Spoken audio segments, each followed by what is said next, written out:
Good afternoon, everybody. Welcome to the Wilson Center. We're happy to have you here today for Numbers Matter and Data Driving Global Parity. This has turned into what we thought it might turn into. It should be an extra roundtable. So I'm glad to have all the experts in the room, and we're happy to have you here. So I'm Gwen Young, and I'm the director of the Global Women's Leadership Initiative and the Women in Public Service Project here at the Wilson Center, joined by our fabulous, what we're calling our data partners, which I hope is the right term. And to my left is Mallory Borg-Bowman, who's the Vice President of Research and Evaluation at the Partnership for Public Service. Mallory, welcome, and thank you for coming. We've got Kira Lee, who's an international consultant on gender equality and public administration for the Gender Equality and Public Administration Project at the UNDP. And Kira, welcome. Thank you very much. She and I were just sort of on stage together yesterday, so it's great to have you back talking about more data. And then we've got Chantal de Jong-Udrat, who's the president of WISE, which is Women in International Security. Chantal, it's not your first time at the Wilson Center, and we're always happy to have you back. Happy to have you back to be provocative, which is always great.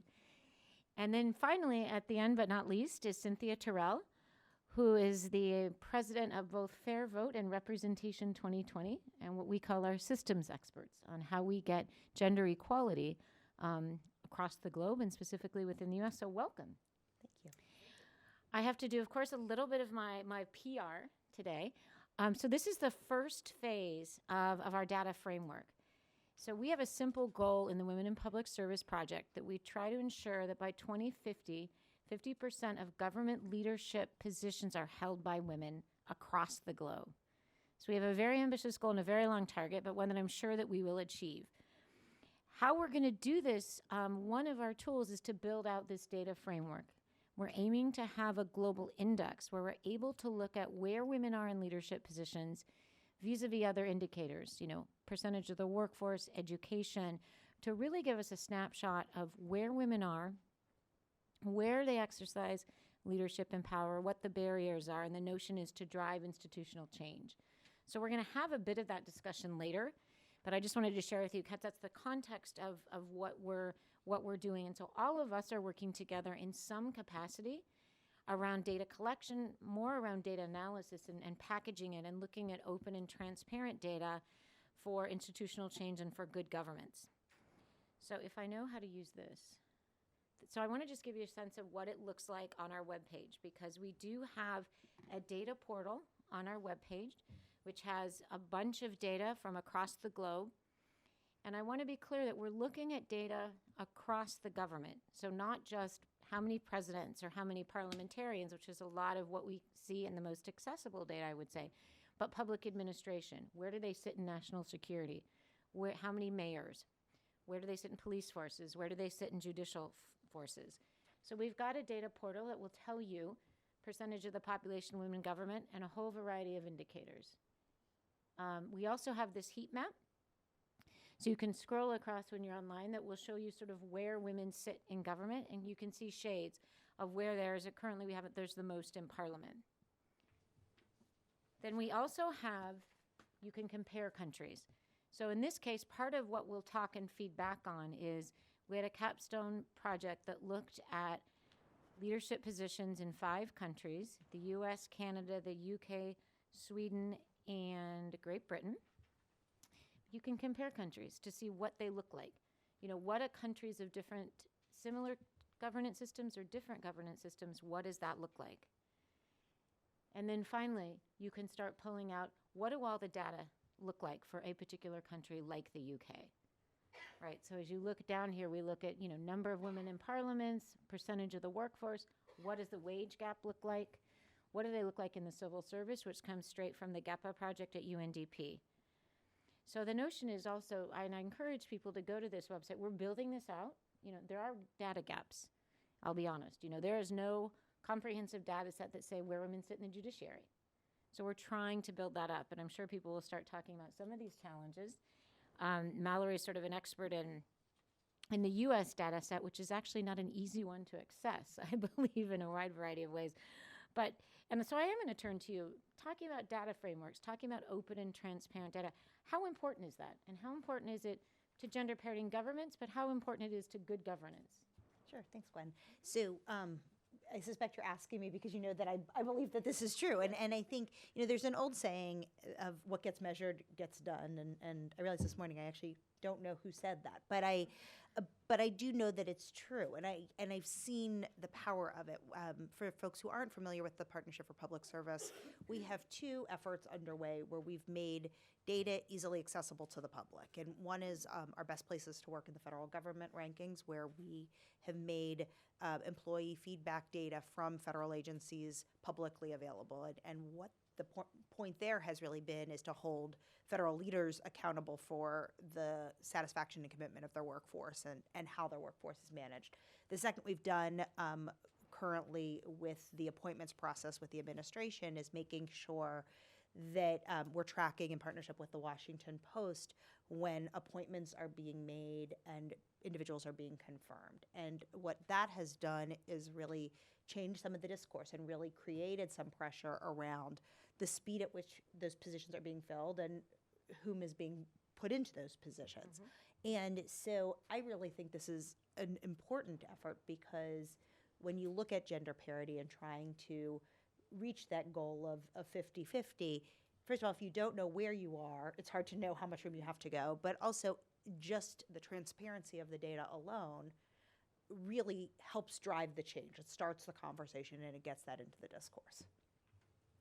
Kira, looking at the public administration piece, we can talk a bit about sort of what prompted you to look at the piece that hasn't been often looked at, and I think you both are looking at differently, but why don't you say, why is it so critical to look beyond just sort of legislatures and presidents? Yeah, so from UNDP's perspective, we noticed on a global scale that public administration is often always left out of the discourse on women's leadership in government, and it's often left out of the data and evidence.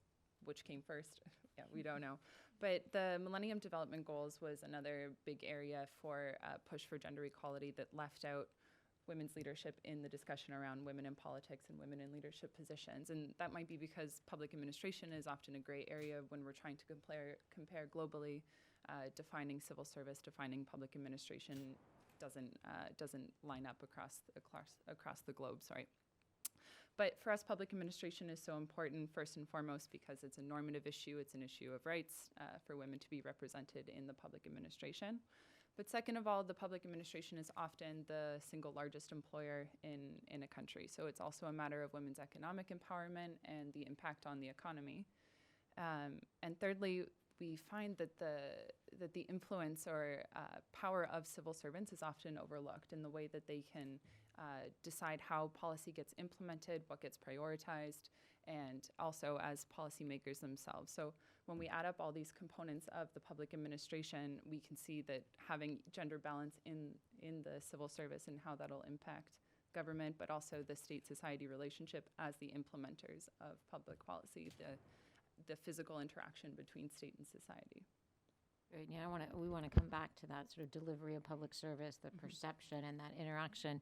But Chantal, I want to turn to you as a sector that people think there's absolutely no data in, and how important that is, and what that can do in terms of national security and international security.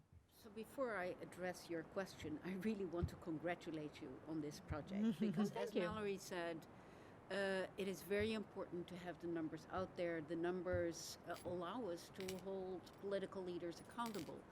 And what is really interesting, and particularly I think in the last decade or so, is that more and more countries have subscribed to gender equality, have action plans, policies, guidelines, etc.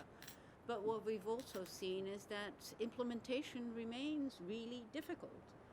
And so having data to be able to show whether there's progress or not is really important. So congratulations with this project, and we would love to help you develop this. Now, as to the security sector, this is of course by definition or traditionally a very male-dominated sector. And until very recently, most in the national security sector, particularly in the military, I would say, didn't see any need to collect sex disaggregated data.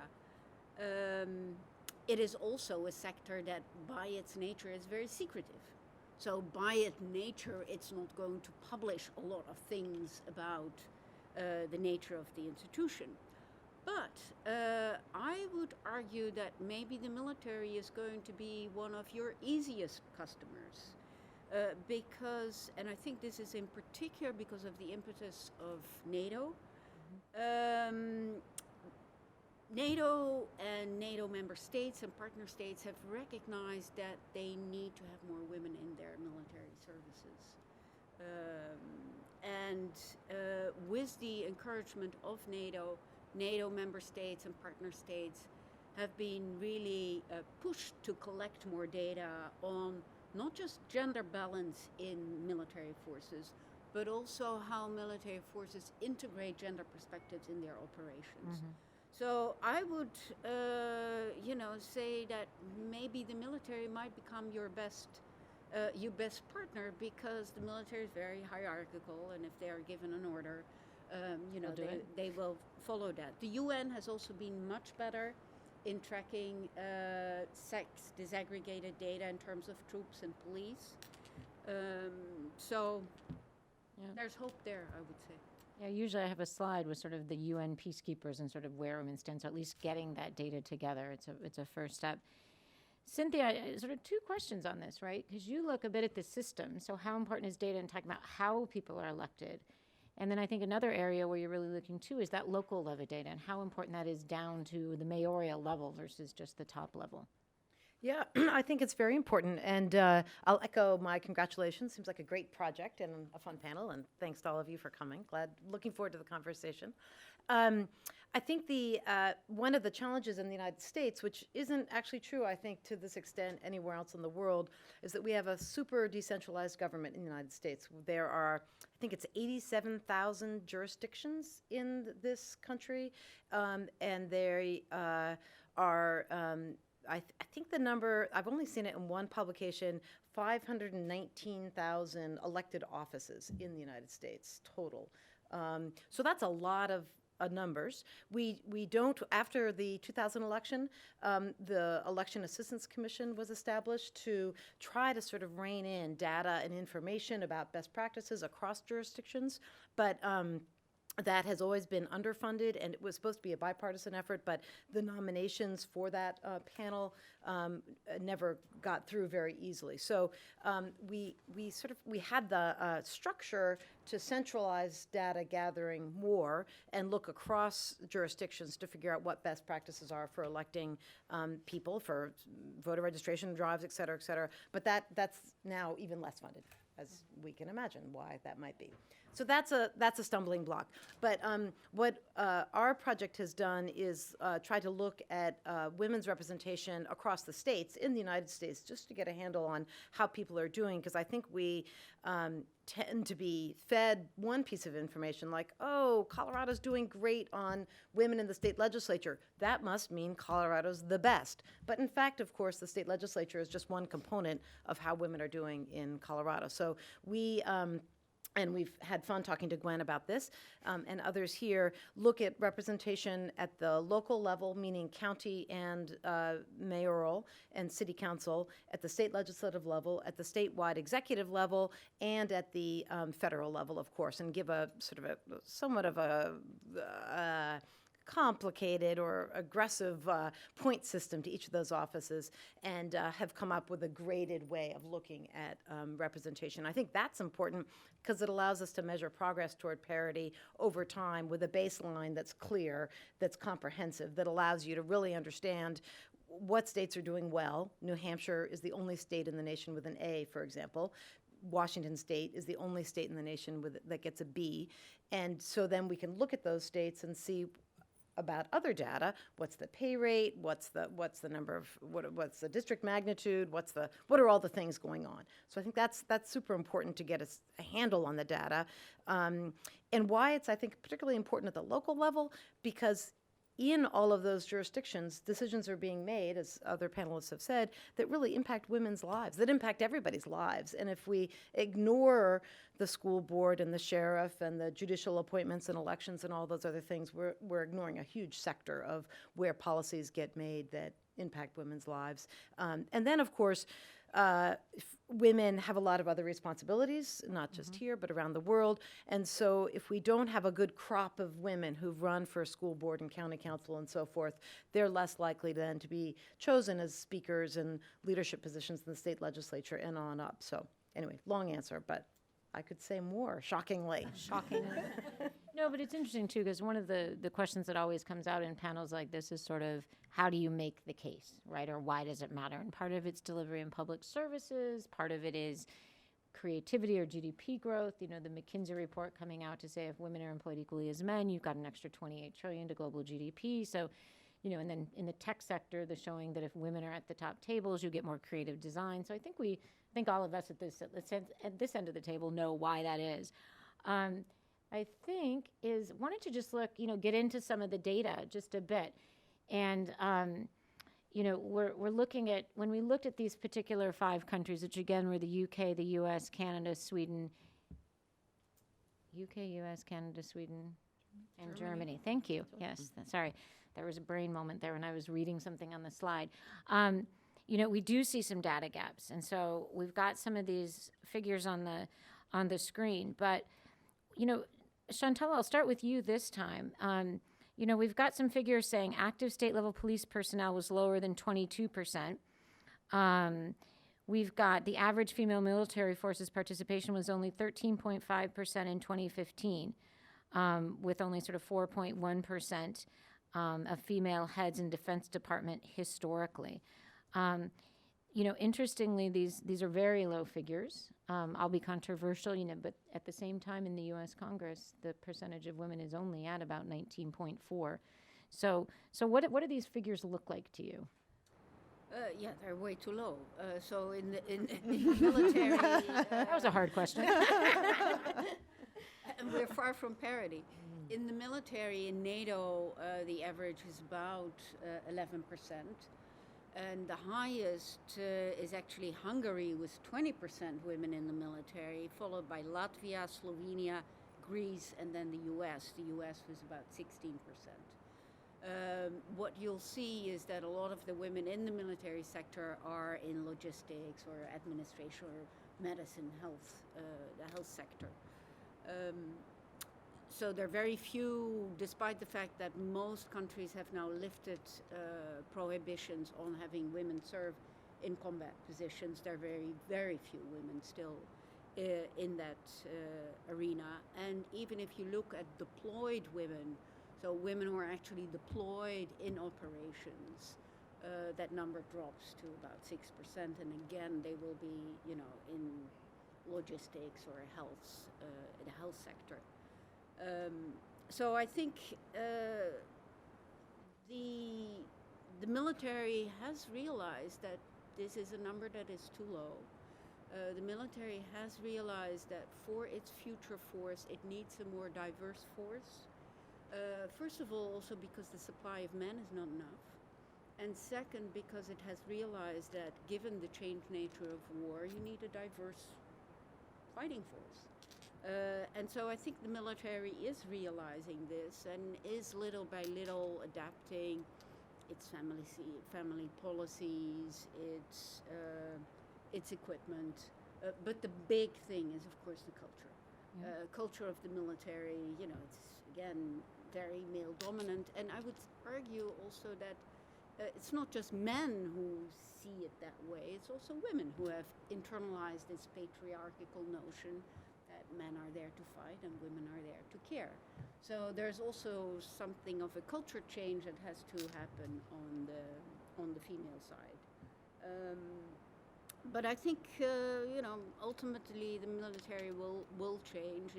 Change in the gender equality arena is slow everywhere. And often we do sort of, 2 steps forward, 1 step backwards, or even more.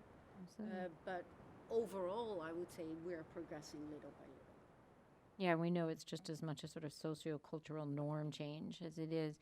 Mellor, I'd love for you to sort of jump in on the civil service data. If we look at this screen, and I think this is typical in the U.S. civil service, while women may form a large percent of, or let's say an equal percentage of just the civil service generally, once you start talking about the leadership positions or the senior executive service, it drops off quickly. And I know you're trying to get at that. You guys have been running the numbers, so to speak. Can you give us some insights on what that's looking like, or perhaps some of the institutional changes agencies are trying to do to make the leadership numbers match kind of the overall employment numbers? Yeah, no, I think absolutely. And I'll start with why it matters and then some of the trends that we've seen. So we have historically seen exactly what you said, Gwen, that the gender equity and the gender parity in the senior executive service, the top level of the civil service, is very different than the rest of the civil service. We also see gaps in satisfaction and commitment and engagement between the senior executive service and the civil service. And so what you want to start looking at is,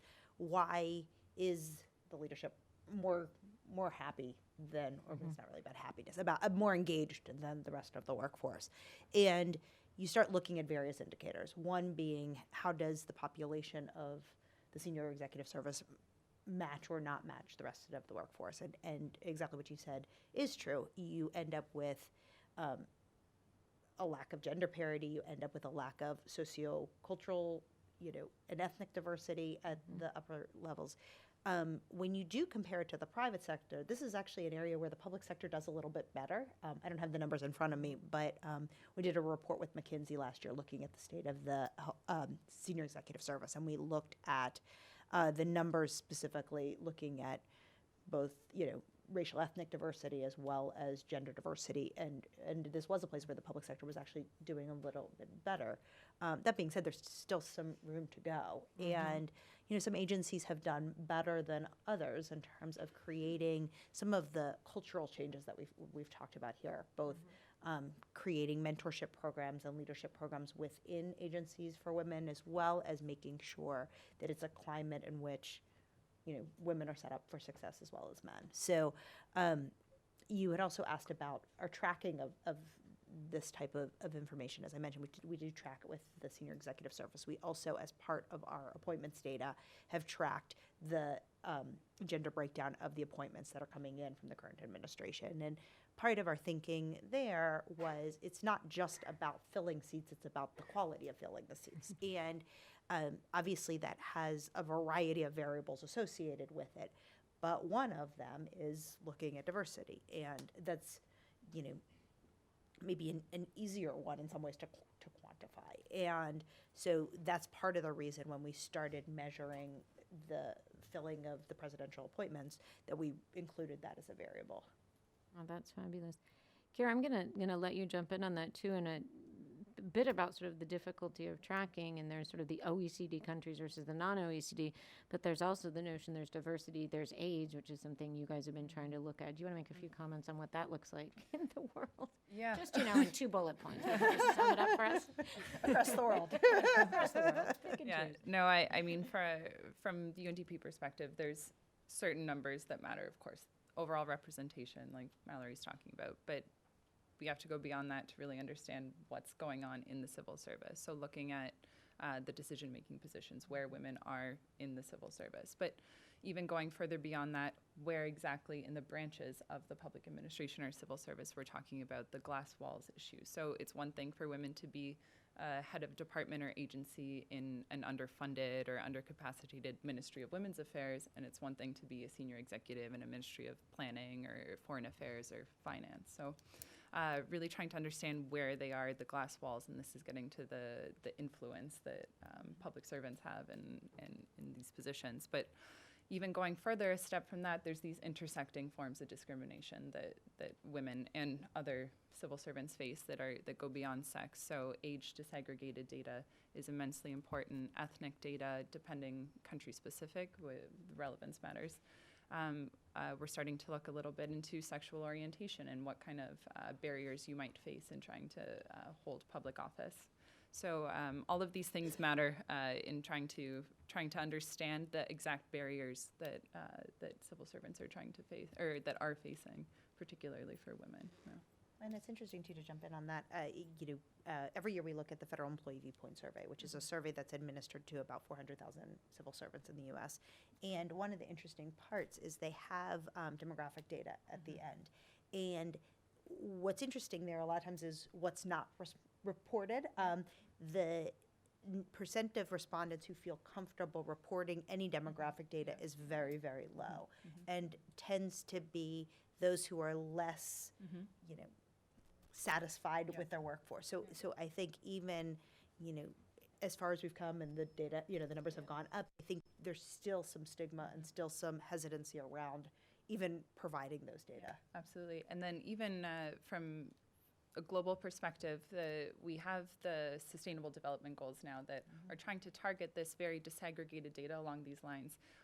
One of them that UNDP is working on is equal or proportional representation in public institutions, disaggregated by sex, by age, by ethnicity, or other population groups. But to try to make these globally comparable trends or analysis, it's very difficult. Even for OECD countries, some countries it's illegal to ask civil servants or employees on ethnic data or these other minority status. So we know that there's problems, but it's hard to get that data because for various barriers you can't get it. So that's why we need to go beyond the data is a snapshot, but it's doing the deeper analysis into the data, or doing these in-depth case studies to try to understand what these barriers are that the data is not going to tell you because you can't get it for various reasons. Absolutely.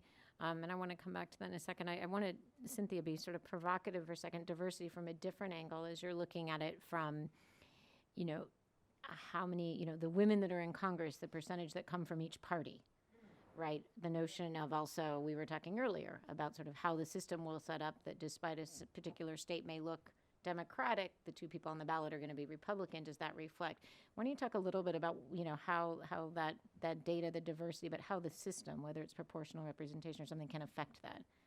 Yes, well, without going into a long treatise on election systems, which is really my favorite topic. I try to keep you reined in a little bit. States apart is that we inherited from Britain this winner-take-all voting system. Every race, or everybody know, winner-take-all, proportional, et cetera. So we, and that's ingrained in our voting systems for different jurisdictions to a fair degree, but it doesn't have to stay that way. But I won't go down that path right now unless there's constant and exciting demand for that. But the bottom line is that we've now arrived in 2017 into we have been polarized in the past, but now we're super polarized. And so there are very few congressional districts where the winner of the congressional district is different than the winner of the presidential race in that congressional district. And that's been true for about a decade. But what's true this year also is that the winner of a state legislative district corresponds to the winner of the presidential candidate as well, meaning we're polarized in terms of partisanship on down the line. Of course, many city and local elections are nonpartisan, but still, we live in these communities that are very tightly bound, and we tend to elect candidates from a very narrow base in these in these systems, these winner-take-all systems, which distort outcomes to a high degree. And so we've had high levels of a disconnect between who the voters cast a vote for, who they want to have in office, and who gets elected from that state. And that happens at every level. And I think we can all think of an anecdote that proves that point. But I think there are some pieces of data that get lost in the story about women's representation, at least in the United States. One is that though overall progress toward parity, gender parity in the United States is virtually stagnant, the number of women in the House of Representatives dropped by one. As probably you all know, the women in the Senate picked up by one. Women in state legislatures increased by 0.4%, which is virtually none. And we now have 5 women governors, but that's because of nominees who then allowed the woman in Alabama, for example, to step into the governorship. So we're doing poorly on that. So overall, the picture is stagnated. Women of color had made some significant gains in 2016, which is great. But when you look at it into the larger scheme, women of color remain very underrepresented at all levels of government in the United States. And as Gwen suggested, Republican women are particularly underrepresented for a number of reasons, partly because of the cultural norms around who gets nominated to run by different parties. There's a bevy of training organizations, which is my least sort of favorite concept in the United States, that we need to train women to run because somehow we're all deficient, like we're actually not able to serve. We need to be trained first. And that is strongest on the Democratic side. Republican women are really underserved in that way. So really understanding the numbers behind that and in what parts of the country they're represented, I think is really important. Because if we can't have parity if women on the coasts and in the Democratic Party are 100% of representation, and in the middle is just this swath of Republican men. Like, that's not parity. I think we all agree. Parity means racial representation, geographic representation, and partisan representation. At least that's my definition of. Absolutely. It can't just all be urban, educated economies of a certain level. I do want to open it up to questions. We've gone a certain level, right? We're not down into necessary. We touched a little bit on power and influence, so noting that the position you hold where the glass wall, but also the glass ceiling really matters, how we define that. We haven't necessarily dived into the policies that impact and how you promote that, and we're happy to do that. This isn't the full conversation, but I think there's a lot of rich things out there. It looks like we've got a great room of people around, so I'd like to open it up for some questions to push either on what you've heard or push back or push for us to dig a bit deeper on this, because I think what we're all cognizant of, and it's an hour is a short period of time, and as you can tell, we've got the experts here. So I'm going to start on this side of the table and kind of go with this woman and then that gentleman. And we'll go question by question. So. Oh, great. Thank you. Thank you very much, all of you. Lucy Getman, Executive Director, Women in Government. I wanted to thank you, Cindy, for the attention you gave to local school board members, because 90,000 of those 500,000 elected positions are local school board members, and over 40% are women. So at any given time, we're talking about 40,000 women elected officials. But I was also very interested in your comments about the partisan alignment between state legislative candidates and the prevailing presidential candidate, because Women in Government represents women state legislators and other state level officials. So if there's anything more you could say about that, I would love to hear it. Well, I guess the main thing that I would say is there are brighter days ahead if we change our voting system. So right now, we don't have to have the only thing the Constitution says about electing Congress is we should do it every 2 years. That's the end of what the U.S. Constitution says about there's nothing about the method or it doesn't have to be the same date in every state. All of that is just a fabrication of what we've come up with. And the same is true in state legislatures. There's a lot that we can do. We can explore these multi-winner districts, which mimic the very favorable electoral conditions in other nations, where then you can begin to introduce proportional voting methodology into those multi-winner districts. So it's much more likely in a 5-member district that both parties will nominate women to run if they have 5 chances at getting candidates elected, and it's more likely that voters will vote for women if there are 5 or more people who are certain to get elected in that district. And then if you introduce this proportional voting method that we call ranked choice voting, but there are lots of ways of defining it, then you're assured that you'll have partisan fairness in the district, meaning that Republican women would be much more likely to get elected, and there'd be urban Republicans coming out of Manhattan and rural Democrats coming out of Texas, where we did a study. We know they live there. They're just right now really underrepresented by our system. And I'll just tag on to that, something that I think is important that maybe it just needs to be said clearly, or I should say it clearly, is the reason that data is important to me is that it should drive our strategies for change. If we really are data experts and we embrace the fact that data really should motivate our decisions, then we should invest in the things that are shown to elect more women. So my narrow world is on appointments and election of women. And those things include quotas, they include voting systems, they include internal legislative measures. Is there on-site childcare? How well are women paid once they're in government? How are they selected to be a committee chair? All those kinds of rules. The data shows that's what gets women elected. The data doesn't support just doing what we're doing alone anymore. So if there's a takeaway from me about why data is important, is it should inform everything we do. We use fluoride because dentists say it protects our teeth. That's a data-driven decision. And everything should be as straightforward in an ideal world as that.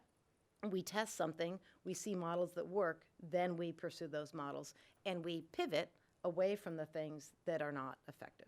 You're going to open the next series of this because that was exactly the right framing. So I'm glad. It talks so long.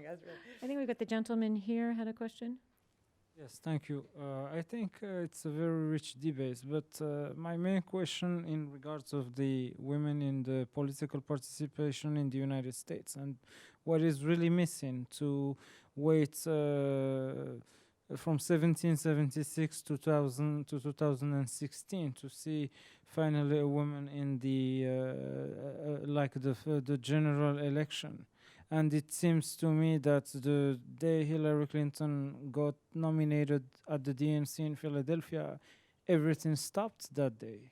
It's like the press and the mainstream media had to put a hurdle to the fact that the woman has already achieved something by being in the second round, even if the popular vote was for Hillary Clinton. So what is missing on that part? Countries like Germany, Finland, India, Israel, the Malawi with the doctor, with the former president of Malawi who is in the here in the center, Liberia. Many countries had, and maybe France this weekend have already overpassed that hurdle. What's missing here in the most liberal and richest GDP in the world to have these like very, very arcane data for women?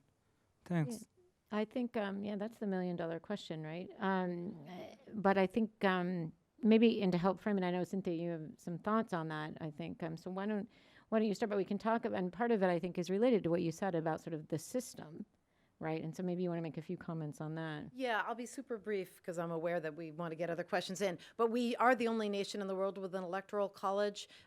Argentina tried it, as you may know, in the 1980s. It didn't go very well in Argentina. There's no other state, there's no entity that uses the concept of an electoral college. It's ridiculous. And there's a great movement that my nonprofit helps work on called the National Popular Vote movement. And it had the electoral college winner and the national popular vote winner had been flipped in 2016, as random science would suggest it could have easily been. We would have a national popular vote for president by 2020. But the hiccup of the Democrat losing the national popular vote, winning the national popular vote, losing the electoral college, has made it very hard in state legislatures to convince Republicans to pass this national popular vote plan. But there's momentum for it, and I think it's a great example of a rule and a system which we need to change. Rules and systems determine electoral outcomes, and it's just more evidence that we need to think ahead of time about the rules that are limiting outcomes that we would want. Would want otherwise.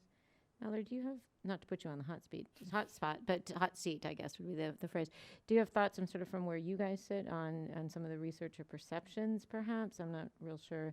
We haven't done as much on this topic specifically, and I think some of the other panels are better suited to address it. And I think, from our sense, the transparency and just some of the, the conversation that comes out of this type of effort is really helpful, but I have less to say about sort of the particular process.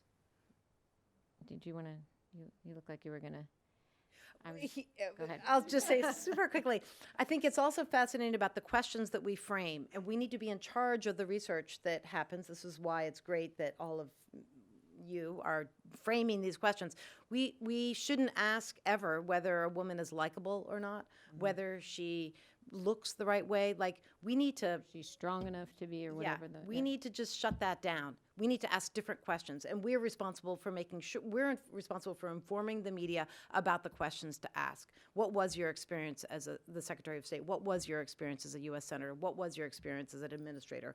And we're responsible for that, because I think we all, in some way or another, allowed that to happen by making the question du jour, is she likable or not? Like, who cares? We don't ask that about any other group of people. And I think, yeah, absolutely. And I think before I pass it to Gail, I think the research that's happening now into the why, I think, is very important, because as you said, there was a definite framing on this of sort of this hiccup between sort of electoral college versus the popular vote, which is a very important systems question, right? There's a whole other question of sort of public attitudes and perceptions of government, right? There's a whole other thing of sort of coming from a certain familial history, right? And how many times that particular family name. There's just the whole series of things.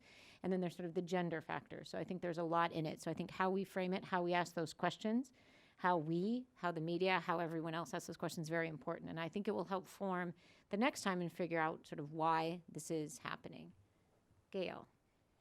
Yeah, Gail Maddox, and I'll mention that I'm here with the project this past year, and We're so honored. Why don't you tell us a bit about what you're doing, just so we know? I'm looking at women decision makers and national security field. So, but I wanted to pick up on for the question is Chantal's comments on the military, because I think I teach at the U.S. Naval Academy. It's true that there's been, of course, over the years, which we're all aware of, a lot of dragging of feet on the military and on actually expanding the military so that women are included and that's why this January 1st, the combat exclusion being lifted has been so really important, because you can put women, and we've seen this now 40 years since they've been at the academy, and yet if you don't allow them in the areas where promotions are dependent, then it doesn't happen. And we've seen how few generals there are. It's all fine and good if they're in the health sector, if they're good at logistics, that's all great, and they've really excelled in that. But what's going to be really important are the qualifications that the military itself sets to allow then entrance into those decision-making areas. And so I think one of the things that Chantal's organization, WISE, has been really good at is bringing over also from NATO some of those countries that already, are going down that road with the military and trying to say, is this particular exclusion really important? And shouldn't it be changed? And actually trying to challenge then what the requirements are, that they actually make sense. Does it make sense to say that you've got to be able to pick up a torpedo when no man would ever pick up a torpedo? Or the example in the mechanics pool was very heavy equipment that they put up as a requirement for the woman to go into that field, for anybody to go into that field. Yet in actuality, no man would ever pick it up. They have equipment that would do that, and actually they'd even get in trouble if they did what they're expecting the women to do. So I think that two things, we have to think about that here at home, and I think that we can learn a lot from other militaries, particularly NATO, which there are some countries like Sweden, Norway and all that are further along than we are, and I think it's important that we try to learn from them, and that's why these case studies, I think, have been really good that the Wilson project has looked at. Mallory, I wanted to ask on that, Norson and Chantal, if you want to jump into, I think that's perfectly framed too, and that also gets to the issue of sort of once you're there, how do you get promoted? Going to the issue of criteria. And going to and I know you guys are trying to look at sort of how do you get up to the senior executive service in this criteria piece, or perhaps it's how you measure performance. And I think some of what I heard at your thing last year was a bit about sort of people being satisfied with their jobs that they were told they were being good. But what does that look like on the formal side in terms of performance reviews or some criteria? Can you give us some insight in the civil service in the same way? Sure. So I think, going back to the earlier point of, we have to think about the questions that we're asking and what criteria people are being held to, but also the nature of the conversations that are taking place. One of the things the civil service does not do well is performance management, and a lot of the informal coaching that happens between supervisors and supervisees, and a lot of when we talk about changing systems and changing culture, a lot of it is going to happen at the individual level. And so while I definitely hear the point of you don't need to train people to be, hireable or eligible for these types of positions. I do think we need to train managers to better manage more junior staff and help them grow into these roles, because I think a lot of times in the civil service, the criteria aren't clear, or they're arbitrary, or that you deal with unwritten rules within certain circumstances. And I think being able to have those conversations around what does performance management mean, what does it look like, and it's not easy. I mean, even in our 100-person organization, we had a conversation yesterday about how we're not getting performance management exactly right, and we need to adjust it. So these aren't simple things to do, certainly when you're looking at the whole civil service system. But once you start getting at providing the data, making the data accessible, and providing benchmarks of what's happening elsewhere, you can start to have some of those conversations, I think. Just a quick comment. I think, why is it so difficult to get to gender parity, in institutions, be it the military institution, government, or elsewhere? And I think one part of the puzzle is that our institutions and structures are gendered. They have internalized this patriarchal model whereby men are dominant and women are second-class citizens. And oftentimes I think the leadership, even if it's good-willing and has subscribed to gender equality policies, don't necessarily realize the kinds of institutional and structural obstacles there are within the institutions. Mm-hmm. And for that to change, you need then at the individual level real leadership, because that's the only way you're going to change things. So we're going to go over here, and then we'll come back here. Hello, this is Simin Wahdat. I'm very impressed that whenever I go to events like this, it's packed by women and there are not so many men. So I would. We're working on that. Yeah. I would love to engage more men in the process. So I work in Afghanistan for women's political participation, and one of the biggest concern that men have in Afghanistan is that if you empower women, it means that you're disempowering men. So how do you, as you said at the beginning, that empowering women or political participation of women changes the nation, impacts the life of men and women. So how can we more focus on that kind of impact that it has over the nation? Thank you. Yeah, and I think that's an interesting one. I know, Cynthia, you might run into it too in sort of the elected office, the notion of if you have to have a certain number of seats there, somehow men have lost their seat, that it's sort of a zero-sum game. Do you have any thoughts on addressing that? Yeah, I think that's, I think there are a lot of conflicting currents. They don't have to be conflicting. There are a lot of different streams of thought, and it's hard to get them all in sync. I think that's what makes all of our work challenging, is to figure out how to frame the right questions, how to provide the right data.